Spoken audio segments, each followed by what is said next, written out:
Cataract classic రెటినాలకు world class treatment ఇప్పుడు మన బీరంగూడలో అమెరికన్ లేజర్ ఐ హాస్పిటల్స్.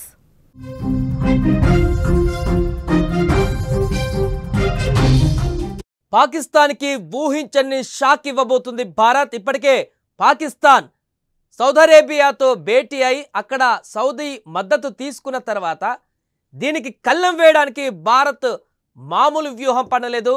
నేరుగా ఇప్పుడు పాకిస్తాన్ పక్క దేశంతో మిత్రబంధాన్ని కొనసాగించేందుకు ఒక అడుగు ముందుకు వేసింది. దీంతో నేరుగా పాకిస్తాన్కి ఇప్పుడు చుక్కలు కనపడబోతున్నాయి అనేటువంటి అంశం తెరపైకి వచ్చింది. ముఖ్యంగా నరేంద్ర మోదీ సారథ్యంలోని భారత ప్రభుత్వం ప్రపంచ దేశాల దృష్టిని తమ వైపు తిప్పుకుంటున్నారు. మొదటి నుంచి కూడా మోదీ తన ప్లాన్స్తో వ్యూహాలతో అటు అమెరికా అధ్యక్షుడు ట్రంప్కు ఇటు పాకిస్తాన్కు కంటి మీద కునుకు లేకుండా చేస్తున్నారు. తాజాగా దక్షిణాసియా రాజకీయ సమీకరణాలను మార్చేసే ఒక కీలక పరిణామం చోటు చేసుకుంది. ఆఫ్ఘనిస్తాన్ను పాలిస్తున్న తాలిబాన్ ప్రభుత్వ విదేశాంగ మంత్రి అమీర్ ఖాన్ మత్తాకి ఈ నెల 9న భారత పర్యటనకు వస్తున్నారు. ఈ పర్యటన భారత తాలిబాన్ల మధ్య కొత్త సంబంధాలకు నాంది పలకడమే కాకుండా పాకిస్తాన్కు భారీ నష్టాన్ని చేకూర్చనుంది. 2021 ఆగస్టులో తాలిబాన్లు అధికారంలోకి వచ్చాక ఆఫ్ఘనిస్తాన్ నుంచి ఇంతటి ఉన్నత స్థాయి నేత భారత్కు రావడం ఇదే మొదటిసారి కూడా. ఈ పర్యటనకు ఐక్యరాజ్య సమితి భద్రతా మండలి సైతం ఆమోదం తెలుపుతూ మత్తాకీపై ఉన్న అంతర్జాతీయ ప్రయాణ ఆంక్షల నుంచి తాత్కాలికంగా మినహాయింపును కూడా ఇచ్చింది.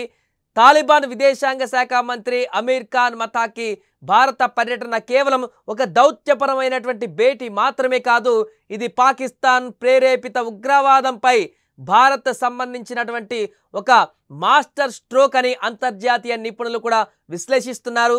ఈ కీలక పర్యటన లక్ష్యం ఒకటే, ఆఫ్ఘనిస్తాన్ గడ్డను భారత్కు వ్యతిరేకంగా ఉగ్రవాద కార్యకలాపాలకు వేదిక కానివ్వకుండా చేయడం. గతంలో పాకిస్తాన్కు అత్యంత సన్నిహితంగా మెలిగిన తాలిబాన్లు ఇప్పుడు తమ శత్రుత్వాన్ని బహిరంగంగా ప్రకటించే స్థాయికి వచ్చారు. దీనికి ప్రధాన కారణం పాక్ తీసుకున్న కఠినమైన నిర్ణయాలే. పాకిస్తాన్ తన దేశంలోని 80,000 మందికి పైగా ఆఫ్ఘాన్ శరణార్థులను బలవంతంగా వెనక్కి పంపేయడంతో తాలిబాన్ ప్రభుత్వం ఆగ్రహంతో ఉంది.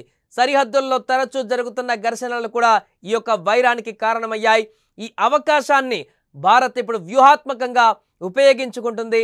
అంతేకాదు ఈ మధ్యకాలంలో ఆఫ్ఘనిస్తాన్ పాకిస్తాన్కి అనేక విషయాలలో అనేక వివిధ రంగాలలో కూడా భేదాభిప్రాయాలు రావడం జరిగింది. మొన్న పాకిస్తాన్ పైన భారత్ గెలిచినా కూడా ఆసియా కప్లో ఆఫ్ఘనిస్తాన్కు సంబంధించిన స్టూడెంట్లు పాకిస్తాన్లో ఉండి అక్కడ కూడా సెలబ్రేట్ చేసుకున్నారంటే పాకిస్తాన్ పైన ఎంత ఆగ్రహంతో ఉన్నారు ఆఫ్ఘనిస్తానీలు అనేదానికి అద్దం పడుతుంది. అలాంటి సందర్భంలో ఇప్పుడు మతాకి భేటీ అనేది కీలకంగా కాబోతుంది. పాకిస్తాన్ పక్కనే ఉన్నటువంటి ఆఫ్ఘనిస్తాన్ వేదికగా భారత్ కనుక ఏమైనా కార్యకలాపాలు నిర్వహించడమో, లేకుంటే ఇరు దేశాల మధ్య కొన్ని ఒప్పందాలు కుదరడమో, లేకుంటే ఇంకేదైనా బలమైనటువంటి అంశాన్ని కనుక బయటికి చెప్పగలిగితే పాకిస్తాన్కి మాత్రం కొరకరాని కొయ్యగా మారేటువంటి అవకాశం ఉంటుంది. ఆఫ్ఘనిస్తాన్తో తాజాగా జరిగేటువంటి ఆ విదేశాంగ శాఖ మంత్రితో జరగబోయేటువంటి భేటీ తర్వాత పాకిస్తాన్ వెన్నులో వణుకు పుట్టడం ఖాయంగా కనిపిస్తోంది.